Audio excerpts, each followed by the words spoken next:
YouTube also wants you to stream on their platform. But with streaming to multiple platforms being against the Twitch affiliate agreement and also having no way to transfer your subs, it's getting harder for people to justify streaming to YouTube at all. But what if I told you Twitch is essentially paying off smaller streamers with around $100 a month just to keep them on their site? Honestly, is that really worth missing out on all of that potential growth for your YouTube channel? Especially when YouTube even offers a much better revenue split for your subs than Twitch does. And it makes it even sweeter that YouTube has just introduced gifted subs, raids, and of course, advanced discoverability for your YouTube channel. Something that Twitch just doesn't have until recently, by introducing a way for you to preview any stream before you click on it. So that way you aren't just jumping into an ad for Uber Eats with a man eating tape. For the love of God, make it stop! Just this week, there was even more streamers that announced they're moving full-time from Twitch over to YouTube, such as Myth and Lily Pichu.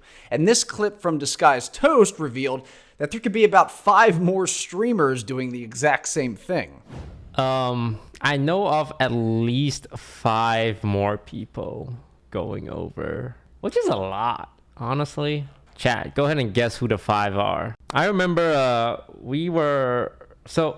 I was having my conversation with YouTube the same time Sykkuno and Ludwig were having their conversations with YouTube. And the thing is, I actually did not know they were having conversations with Ludwig or Sykkuno. It's funny because Ludwig came over for a podcast, and very casually, like before the podcast started, he was like, "Yeah, I signed with YouTube for X amount of dollars," and I was so taken aback by how open he was with that.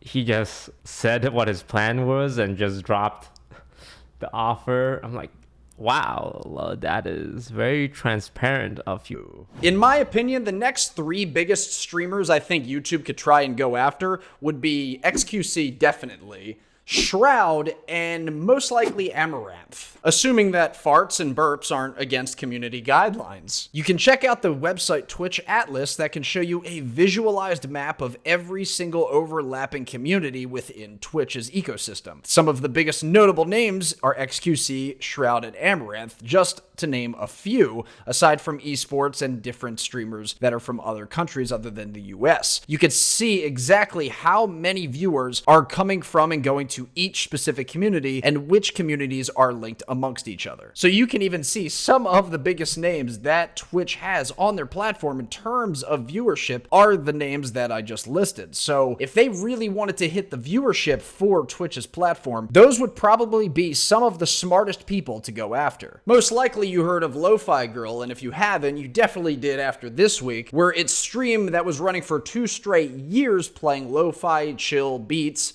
got taken down because of a false copyright claim. Dealing with copyright claims on YouTube is a legitimate concern that a lot of streamers have before making the switch or trying YouTube out, because of the Content ID system automating a lot of the copyright claims that channels happen to get. It's important to note that any copyright claim that you would get on a YouTube stream would affect your YouTube channel the exact same way it would if it was found in a normal YouTube video. Usually the best way to work around this would be to use a royalty-free or copyright-free music service, or one of the many channels that upload copyright-free music that you can use for your live stream. YouTube has since rectified the issue and everything is going to be fine with their channel, but the crazy thing was that once the stream was finally taken down, people were able to visualize exactly how long the stream was up and how many people visited the stream over the past 2 years. Lo-Fi Girl had 2 different streams that were running that have a combined total of almost 800 million views and over 21,000 hours of total playtime. Not to mention accumulating over 10 million subscribers in this time due to it always being suggested and being at the top of everyone's sub box, which really goes to show you the full potential that YouTube streaming really has for your channel. channel. So unfortunately, it can be very risky even if you use royalty-free music, because there is always that chance that the Content ID system might catch something that it really shouldn't be catching in its wide net that it casts throughout the entire platform. And before you even ask, yes, media and TV shows, movies, all of that counts towards the Content ID system. So you can't just get away with watching television shows like a lot of Twitch streamers do. Some people take precautionary measures by streaming to a completely different channel than their main channel, so that if there is any Content ID problems, it won't affect all of their main content. Although this isn't really recommended, because the whole aspect of streaming on YouTube and all of the views that you take in, it makes it easier to build a community on your channel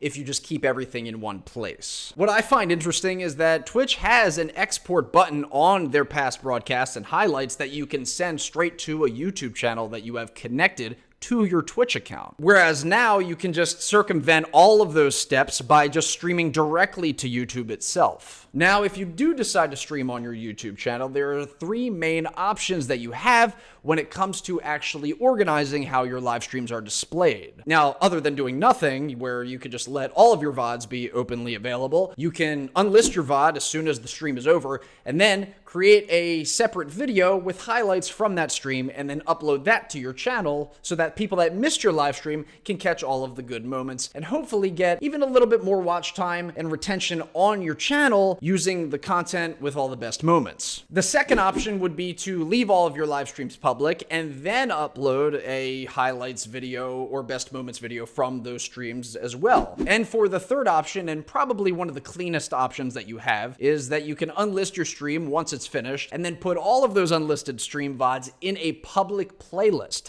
That way people can revisit your streams anytime they want, and then you can also upload your best highlights from all of those streams as separate videos on your channel. That way you kind of get the best of both worlds. But there's one main thing that stops 99% of people from streaming to YouTube in the first place. First, you have to verify your channel by going to youtube.com/verify and entering your phone number. Then you have to enable live streaming for your channel by clicking the Go Live button in the top right corner of the screen and begin your 24-hour countdown. And this timer is what stops the impulse that most people have of even trying for the first time. But this is actually a good thing, since it gives you time to plan out your first stream. Most Twitch streamers don't plan out their stream other than the game that they're playing. And any content that they make from that stream, they'll usually just upload it to YouTube anyway. Hardly anyone uses Twitch to watch uploaded video content. It's solely used for live streaming. But on YouTube, your stream can be recommended alongside everything else, which will heavily increase your channel's impressions and watch time. And suggested videos prioritize live streams, so you're almost guaranteed to get more organic growth than any Twitch stream. And scheduling your stream has similar settings to just uploading a video, which pushes to your subscribers' feeds. And your stream will remain at the top of everyone's sub box as long as you stay live. Sure, that's great and all, but what about emotes? Streamers rely on their emotes to connect with their viewers, and not only can you set up custom emotes for your channel, but you can also get the emotes from BetterTTV. To get those emotes, just go to your dashboard on the BetterTTV website, and on the left side, under the Connections tab, you can easily connect your YouTube account.